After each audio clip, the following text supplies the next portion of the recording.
What's up guys, K-Plays here. Drop what you're doing. Stop the presses. Pause everything. Because the devs snuck in something huge for the state of hunting horn in Monster Hunter. This weapon will quite possibly never be the same.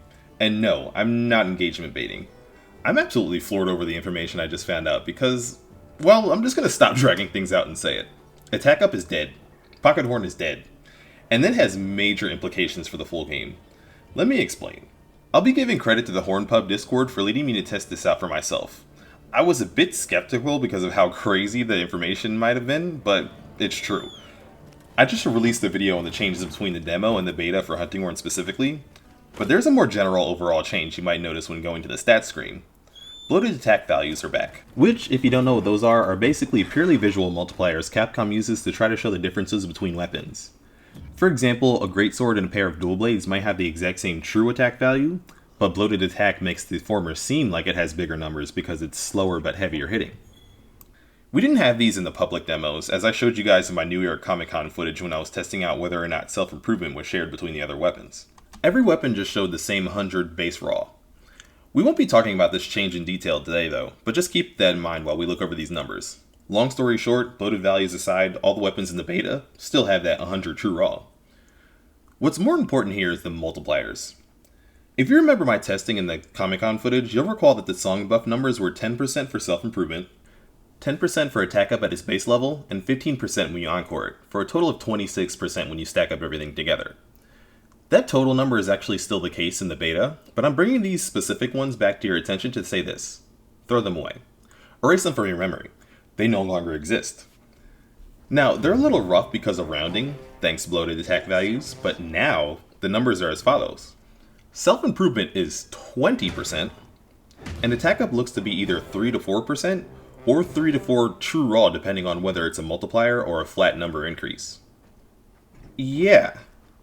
We don't know whether either song interacts with skills, so that part is still up in the air. And I haven't yet gotten to test how this interacts with team members, but let this base number sink in for a second, because the implications there are kind of crazy. Let me walk you guys through them. For ages, since the weapon was added to the series actually, Hunting Horn's balancing has been tied to the existence of attack up pretty closely. As a weapon capable of boosting the damage of other weapons, its own personal damage potential has been limited by design to keep it from being overly powerful. Because think about it. If a weapon capable of slapping 15 to 20% more damage into a whole team in multiplayer hunts also had comparable DPS to everything else, it would literally be the king of multiplayer. You'd never see a single hunt without it because of that power imbalance. So to compensate for that, Hunting Horn's personal damage potential has been a trade-off for the boost it provides. That wasn't the case for every horn though, since attack up wasn't something that's included with every horn by default. As a result, horns without this song were doubly hit by both the built-in damage limiters and the lack of the main thing those limiters were for in the first place. Outside of very specific situational benefits, or if you just didn't care about optimization, horns without this all-important song were more often than not tossed to the side, which is always a shame honestly because it stunted variety. Do you choose the fun/useful song list, the cool design, the awesome stats, the funky song sounds, or do you just do the most effective thing and brush everything aside but the options with 20% attack boosts? Kind of an unfortunate spot to be in with a weapon that should be absolutely thriving in the utility and the variety of departments. Well, all of that could very well be a thing of the past now. See, if attack up effects are smaller, they're no longer all that important. You could easily justify losing a single-digit percentage's worth of extra damage for your earplugs, your all elements negated, your health recovery large, etc. Any song or song list has the chance to shine now. A horn with any given utility-focused song list could beat out one with attack up just by having like 5% more base attack. But at the same time, the latter might perform better in a multiplayer setting where the team is solid enough that all they need is more raw power, which is probably where attack up should have been in the first place. Does it have attack up or not? Is no longer a question, no longer a factor when choosing horns with this change. And when you add in the different echo waves, the bubbles, the special performances, all as different variable factors on every single horn, well, Capcom kind of blew the roof off of Hunting Horn variety. And that's all assuming that absolutely nothing else changed that we know of for Hunting Horn, but at this point it feels like that happens every time I blink nowadays. We could have new songs or a song list overhaul waiting for us in the full game. Who knows? But attack up is just one part of the puzzle here. There's also the change to self-improvement to consider.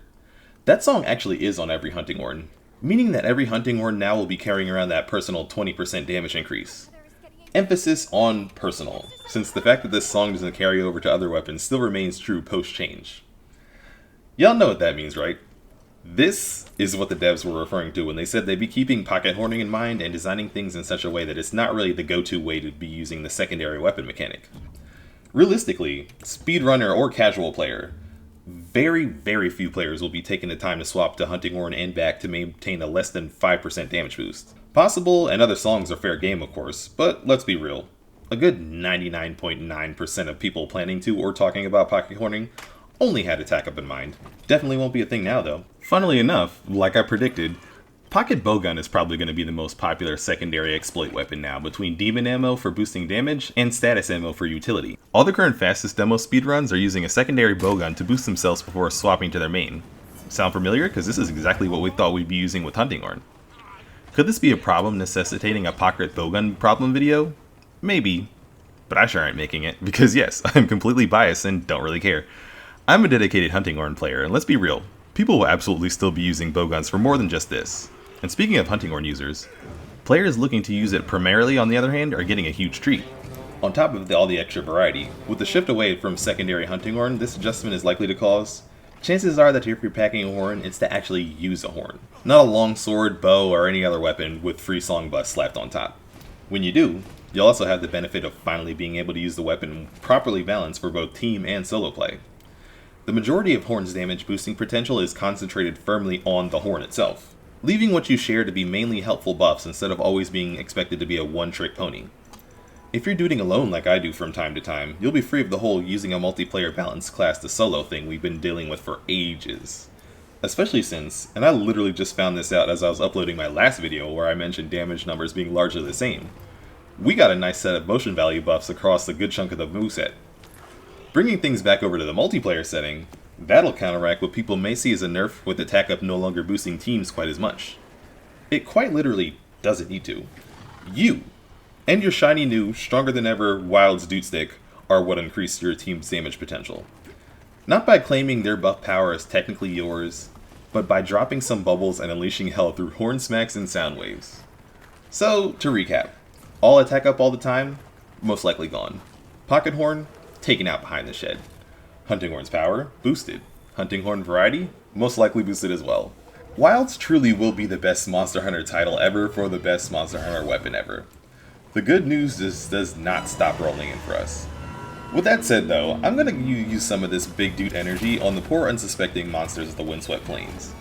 While I'm doing that, you guys know the drill. Let me know down below how you feel about this game-changing turn of events. This topic is something I'm definitely interested in hearing some discussions on.